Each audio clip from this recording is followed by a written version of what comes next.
What's up, YouTube? My name is Tim. This is Newcraft Workshop. You have found our beginners woodworking series. So every other Friday, we post a video where we show beginners and novice woodworkers how to build some simple projects out in their shop with a limited supply of tools. You're going to need 3 tools for this series. You're going to need a saw. We use a power miter saw, but if you don't own a power miter saw, feel free to pick one of these up at the big box stores or over at Amazon. Number 2, you're going to need a hammer and nails, or in our case, we use a nail gun. And number 3, you're going to need a drill. We do builds on this series that are designed to be inspiration for you. I do not offer plans for these builds because the whole purpose of this is I want you guys to get in your shop, make these items your own. So we've got some really cool projects we're doing today. If you've never been here before, do me a favor, take 2 seconds out of your time, go on down there below, click that subscribe button, turn on those notifications, give us a thumbs up, and most importantly, at the end of this video, please leave us some comments. That really helps the algorithm put our video in front of more people, and it helps our community grow. So that's it. No more talking. Let's get to build number 1.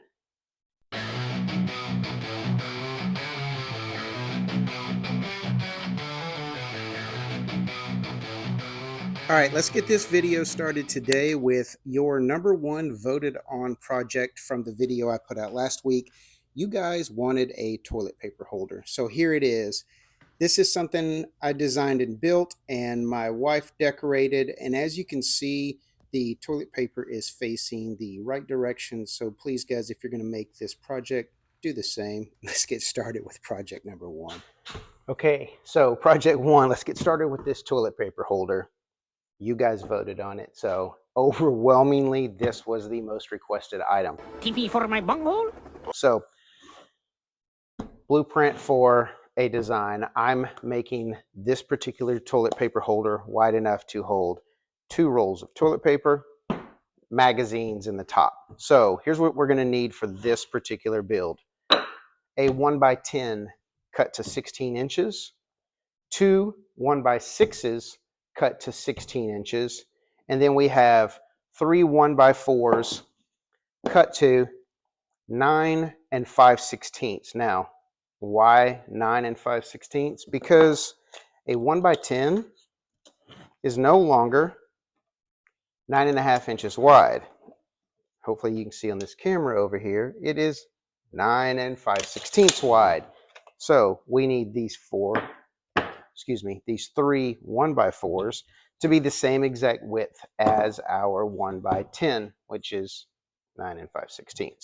So again, 16-inch 1x10, 2 pieces of 1x6 at 16 inches, 3 pieces of 1x4 at 9 5/16, and a dowel rod, 1-inch diameter, cut to 13 inches. So let's get after this. First thing we need to do is we need to measure our 2 side pieces to drill our hole to accept our dowel. Now, the easiest way to do this would be, of course, to just center this, which this board is cut 5.5, which is what it's supposed to be for a 1x6.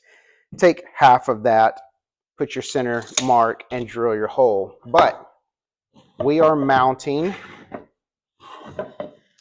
these on the side. And when we mount that on the side, you can see that that takes a little bit of this width away right here.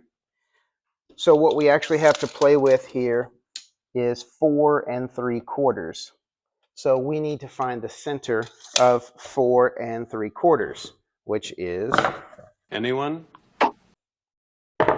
2 3/8. If anybody said that in their head or out loud, congratulations, you are correct. So 2 3/8 is our line from one edge. We're just going to put a little mark right here at 2 3/8. And then as far as up from the bottom, we're just going to kind of eyeball this. We're going to need 6 inches. So let's go 3 inches up from the bottom. So 3 inches up from the bottom. All right, so we're 3 inches up from the bottom, 2 3/8 from one side. We are going to drill that in both of these. If you do not own clamps, don't worry. Measure and mark each one of these. I'm actually going to clamp these together, drill my hole. At least I know they are both exactly in the same spot. So give me a second to grab some clamps. I'll be right back. Exactly 3 hours later. All right, I have my clamps and we are ready to go. And I think I've told you this on this channel before. Whenever you're drilling through your material with a large bit, today I'm using a Forstner bit, but if you don't have a Forstner bit, you can use a paddle bit or spade bit. But anytime you're drilling through your material with a large bit, you're going to get blowout on the backside. That's where the fibers of the wood are going to basically explode and fray out. And the easiest way to prevent that is to put a sacrificial board underneath the material you're drilling. Basically, it eliminates that blowout because there's nowhere for those fibers to expand to. And by keeping this up against here with some pressure, you're going to eliminate a lot of that nasty looking stuff that you then got to spend some time sanding down. And we all know how fun sanding is. So I am going to clamp all of this together, all three of these components, and I am going to drill through this with my Forstner bit. So let's get it done.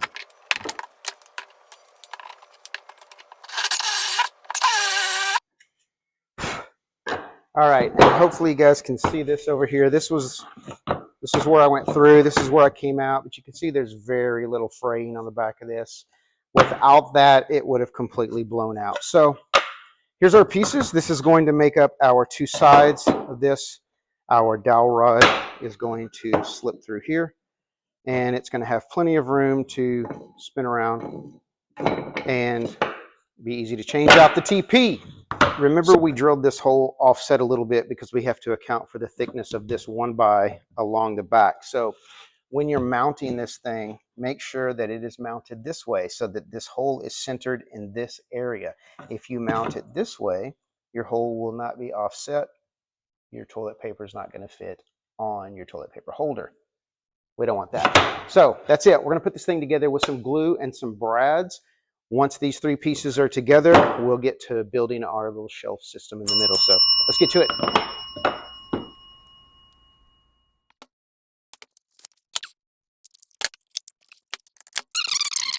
All right, so at this point, this is what we've got. Now, we are going to take our three 1x4 pieces.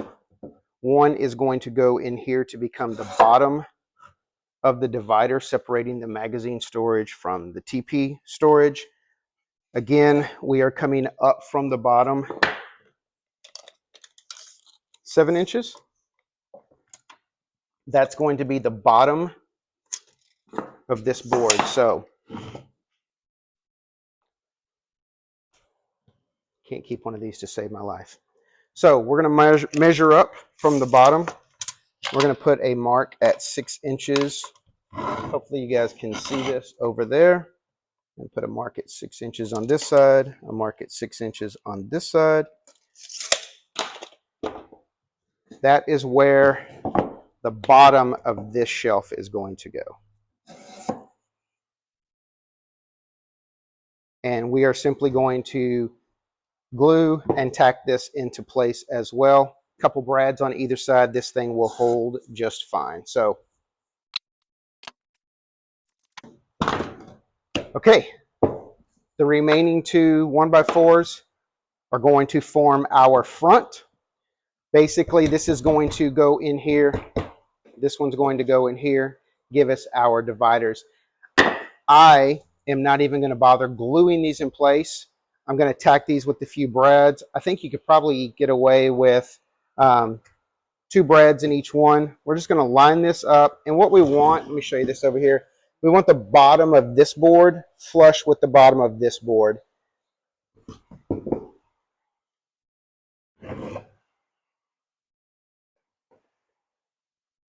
And we'll tack this in place.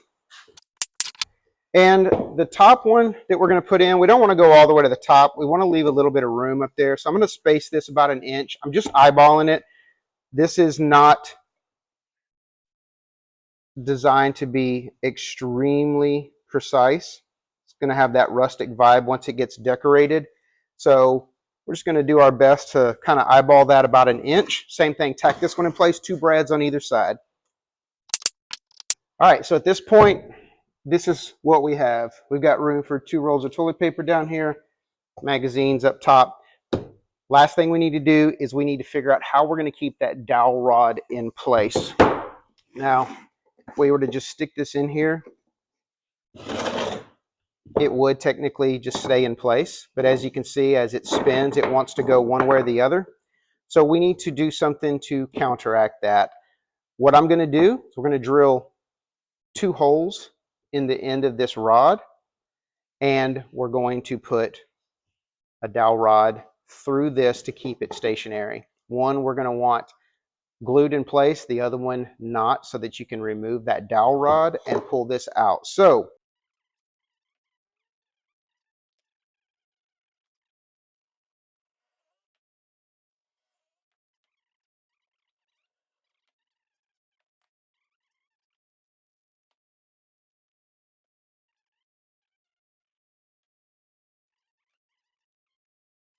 this is it. So we have our room for 2 toilet papers, room for our magazines.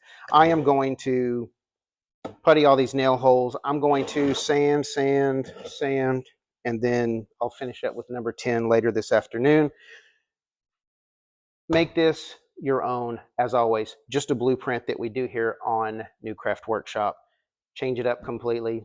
Do your thing. I might even round these corners off just to kind of smooth this out a little bit, but I'm definitely going to clean this up big time before I pass it off to my wife to decorate it, and then we'll figure out if we're going to put it in the guest bathroom or give this to my mom, who absolutely loves my rustic stuff I build. So that's it for project number 1. It's time to get on to project number 2. Project 2 in this build video is going to be some wall art. Wall art is something that is very subjective and it doesn't take a lot of time to build, so I'm giving you guys a bonus build today, and we're going to build both of these pieces of art. Okay, project 2, we're going to do some wall art. Now, art is subjective, so whatever you make, it's going to be yours, it's going to be original, and as long as you think it looks good and you want to put it on your wall, it's really all that matters. So we're going to actually do 2 different projects on wall art because neither one of these are going to take an extremely long time at all. So we're using nothing but scrap for these 2 projects.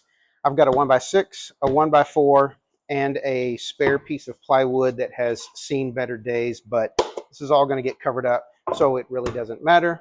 And then for project 2 on the wall art, we've got some pallet wood scraps that we're going to use to make a different style. So first things first, what we want to do is we want to cut a ton, well, not a ton, enough to cover this piece of plywood. Depending on how big your piece is, you might need a ton. So we're going to cut this in a bunch of pieces that are varying lengths. So I'm not even going to measure. I'm not going to eyeball. I'm just going to go over to my miter saw, and I am going to cut. Move it over, cut. I want some pieces maybe 3/4 of an inch. I want some an inch.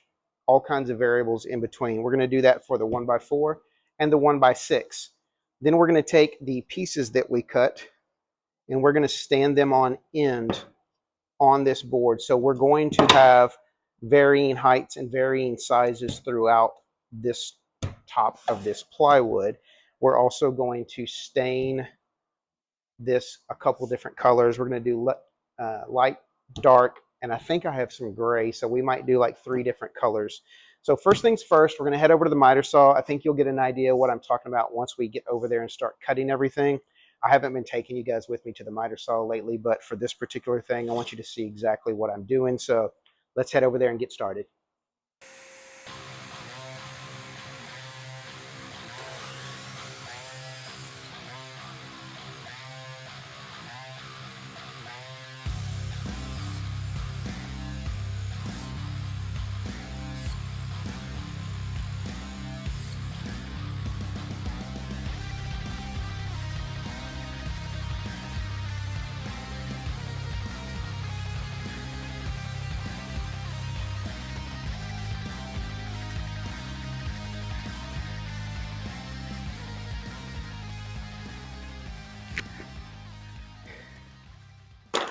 Okay, so basically these are going to stand up in different sizes, but because they're all 3/4 of an inch thick material, it's going to help us when we go to lay this out. Now, I'm sure you can tell this stuff is going to need to go over to the sander. It's probably time for a new blade on my miter saw. So if you don't have a miter saw, you can still do exactly what I did. It's just going to take you a little while with a handsaw to cut all of this stuff down to size, but it can be done. So I am going to run all of this over to my sander and get all of these smoothed down just a little bit. I got to get all these burrs off of here so everything will seat nice and flush on this board. So let me head over to the sander and I'll be right back. Okay, everything is sanded. We're literally just going to grab a handful of these and we're going to just kind of split this up into two groups. I'm going to do some of them dark stain, some of them light stain, and this is not going to be something that you need to spend a whole lot of time on. We are just going to stain the top of these. The tall ones, we're probably going to want to put some stain on the side as well because the sides might show, but the short pieces, they're not going to show. So we're just going to stain this. This is going to be a very sloppy stain job.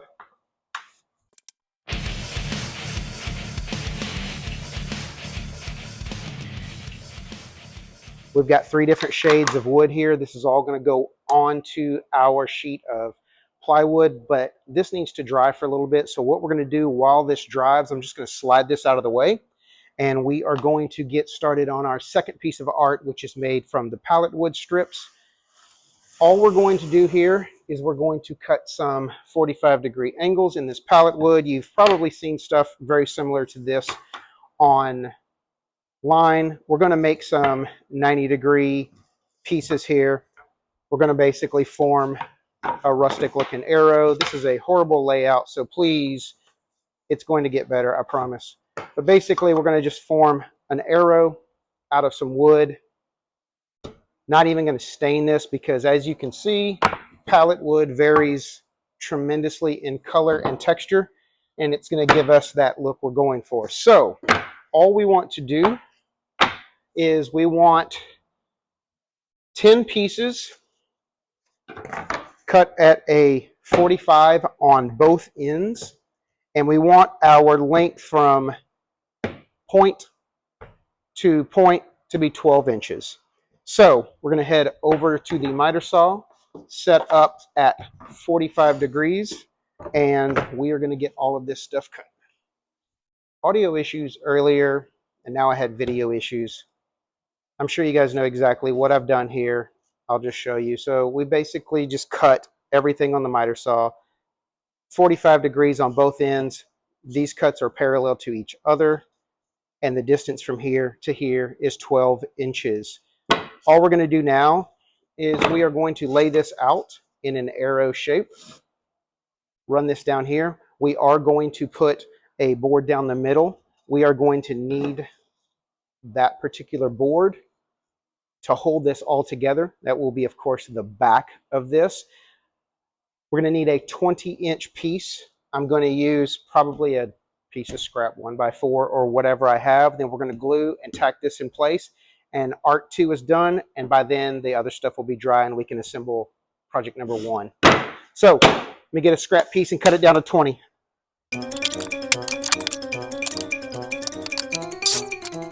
All right, this is a piece of plywood. This is fine. This is going to probably wind up hanging in my office. It's going to be inside. I'm not too worried about it. So we are just going to simply start right here by gluing and tacking our pieces on here. Now, pallet wood varies in thickness, width, color. Make sure that you do your best to use pieces that are the same width as each other. As you notice, these two are, there's a considerable difference here. If we were to put these here, it would throw off our entire alignment. So glue, brads, That's it. Let's get it going.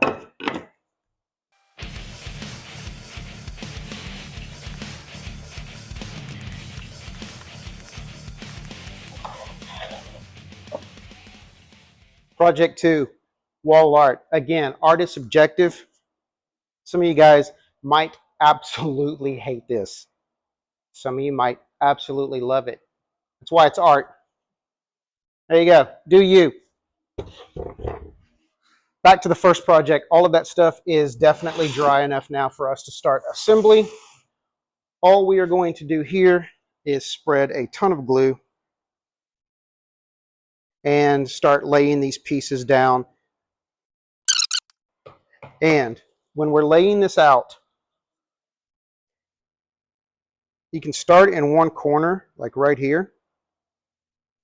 When we get to this other side over here, you're probably going to have, depending on how you cut your piece of plywood on the back, you're probably going to have a little overhang. No big deal. We can always trim this flush once that's done. So we're going to randomly put stuff in here, different sizes, different thicknesses, different widths. It's art. Yeah, it's called art. I know I keep saying that, but just make it what you want it to be. And one more thing, make sure you're using end grain up. End grain is the end, for you beginners who don't know, end grain is the end of the board that we cut off, not the surface. The other side is the end grain. And we're going to randomly start stacking this stuff. Okay, assembly of this particular piece of art is done. I'm going to let this dry. Once it dries, I'm going to cut this edge flush, and then we're going to trim this thing out. And through the magic of editing, I'll be right back. Was that quick enough? That was fast. So when I came back from eating some lunch and letting this dry, all I did was I cut off the end like we talked about prior, because some of the pieces were hanging off. And then I trimmed this out with some scrap pieces of cedar picket I had laying around. Wall art. So this is a very small version of what you can build for your wall if you like this. Again, art is subjective. Make what you like, make what you want, make what you think is going to look good on your wall in your decor. That's it. Project 2 is in the books. It is time to get on to everyone's vote of choice in my video where I asked you guys to let me know which 3 projects we were building today. Overwhelmingly, you guys wanted a beer caddy. So let's get on to project number 3. And finally, build number 3. This is the second most voted on item in my poll last week. You guys wanted a beer caddy. So here it is. I have designed this to be extremely beginner friendly. This is made out of nothing but 1x material and a dowel. We stain this thing up, and as you can see, these cold beverages fit in here perfectly. So let's get to this beer caddy.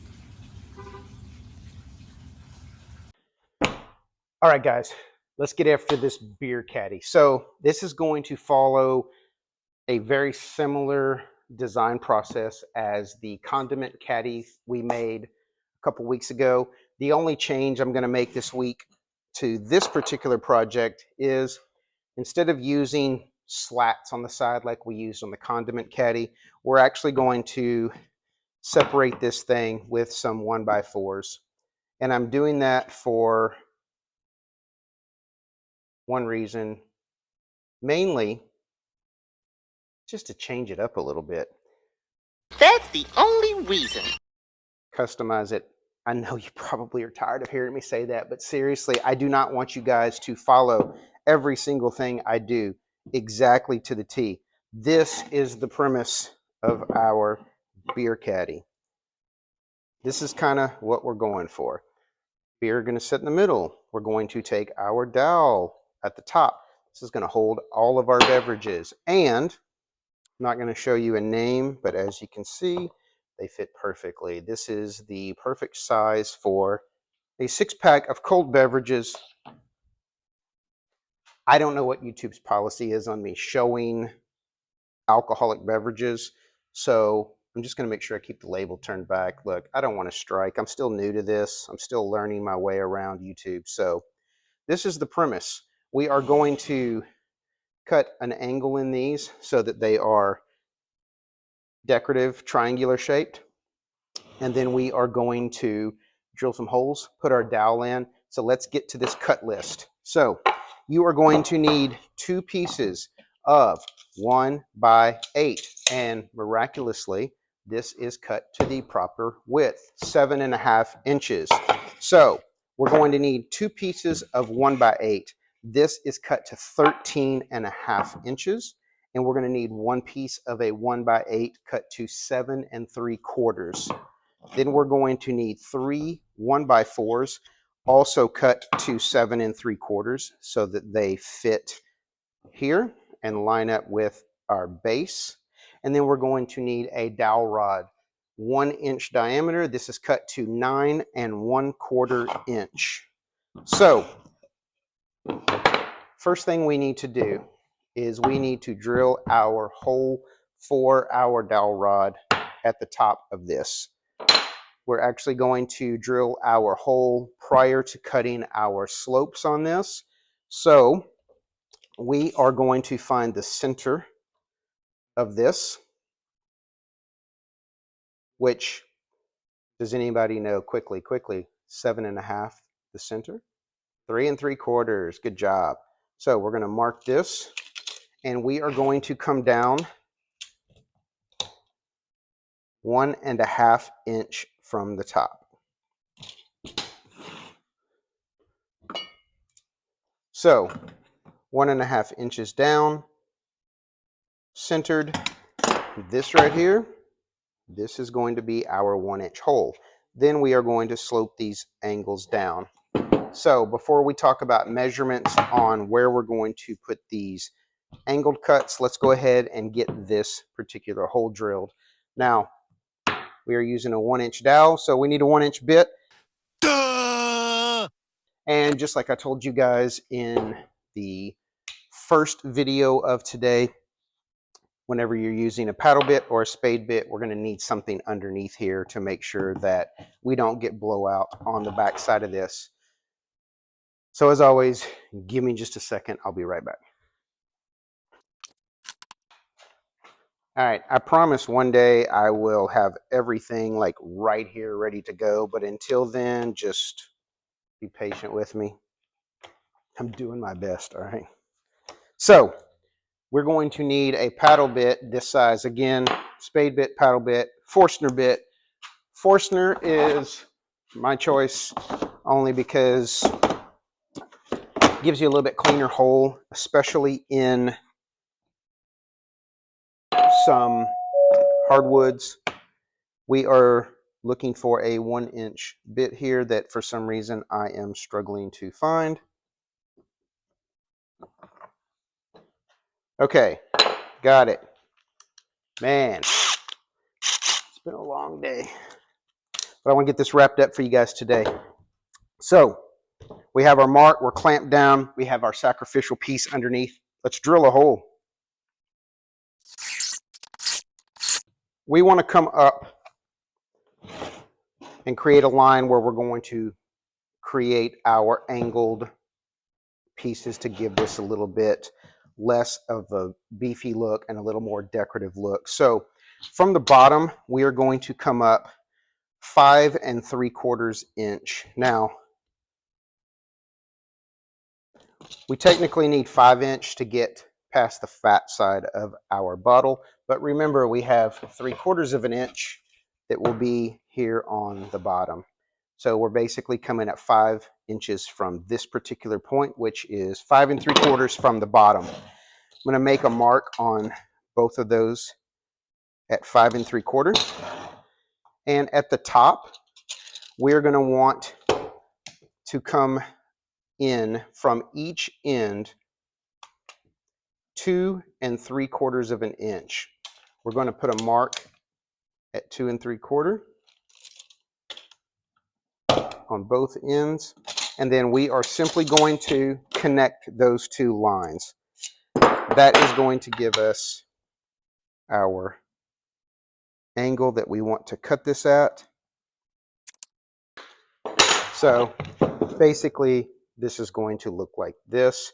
We're going to round this over on the top, make it look a little nicer than this, but this is what we're going for. So next step, we're going to head over to the saw, miter saw in my case. If not, hand saw. If you're using a hand saw and you don't have clamps, you're going to have to mark each one of these, cut them individually. If you have clamps, clamp them together, cut them all at one time. If you have a miter saw, even better. So let's head over there and I'll be right back. Round it over, just looks a whole lot better. So if you don't have a sander, you're going to have to do this by hand, or maybe you have a jigsaw. You can cut this out and then kind of smooth it up with some sandpaper to finish it. So what we're going to do is we're going to go ahead and install this rod now on both pieces, because we don't want to get to where we're trying to put this together after these are glued and tacked into place. It's going to be very difficult to glue and tack these in place. Wish I had 3 arms sometimes. I have 3 arms. Glue and tack this in place and then get our dowel in there. So I am going to put it in before we do any of that. A little glue, and then we'll repeat for the other side. Let's just get this all together at the top. Okay, same thing here. We are going to glue and brad this in place. 1 3/4 brads or nails if you're using a hammer. More than enough to get this to stay. The glue, as I tell you guys all the time on this series, the glue is going to do 99% of the work. So we just need to get this in place. And I've had this nail gun for like 3 weeks now, probably a month. I still never remember to turn it on. It's the only power tool I have that I have to turn on before I use it. All right, so far this is where we're at. Just kind of eyeballing to make sure that my dowel is flush on both ends. If not, just give it a little tap before that glue sets up. We want to make sure we do this now, because once the glue sets up, you're not going to be able to move it. All right, we have 3 pieces left to go. These are going in here. We're going to put one on either side and one smack dab in the center. So I can tell you right now that I've got a bow in this board. Thank you, big box store. No big deal. Little glue and some brads. I'm going to probably put a clamp on this just to make sure I can get it to hold together. But let's get this together with some glue. I'm going to slide these in. And you can see by the height that we cut these at, it leaves a little room so you can show off your label if you're a beer snob, kind of like I am, and you don't drink the light stuff in a blue can. So yeah, little glue, some brads. Let's get this thing together. And the center one, the easiest way I can tell you where that one is going to mount is it's going to mount in the center of I'm sorry guys. It's yeah, we're just going to center it. Draw your line before you put these pieces on, or in my case what I'm going to do is I'm just going to put it in there and eyeball it, because as long as you have your beverages able to fit on either side, that's really all that matters. We're done. 6 cold beverages, carrying handle.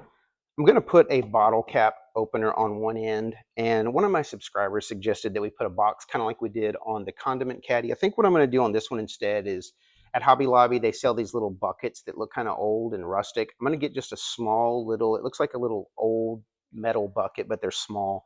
I'm just going to screw one to the back of this. There's 6 beverages in here. We need room to hold 6 bottle caps. So this is it. Customize this, stain it, paint it, whatever you want to do. This handle, instead of being a wooden dowel, could be a galvanized piece of pipe with a couple caps on the end to hold it in place. Instead of a 1x4, you could use some slats. Make this look like a crate like we did the condiment caddy a couple weeks ago. But as far as this build today, I wanted to give you guys a very simple, the most basic of basic beverage caddy, and I think we accomplished that with today. Thank you so much for your support and your time. And before I let you go, please, let's talk real quick about the giveaway. I asked for some numbers on last week's video, or last episode, excuse me, 2 weeks ago. We didn't quite get there, so there was no giveaway this week. I'm putting the pressure on you guys. We can do this. This is what I need. It's not hard. The first 4 episodes we did, we blew this out of the water. Let's get this going and let's give something away in the following episode. I try to do a giveaway every time we have one of these beginners, and all you have to do to be registered in that giveaway is become a subscriber. If you're already a subscriber, just give me a thumbs up or leave a comment down below. I scroll through the comments as I make these videos, and I just randomly pick one that catches my eye. That's my winner. But that's it. Week 6 is a wrap. Thanks again for your support, and we'll catch you guys on YouTube.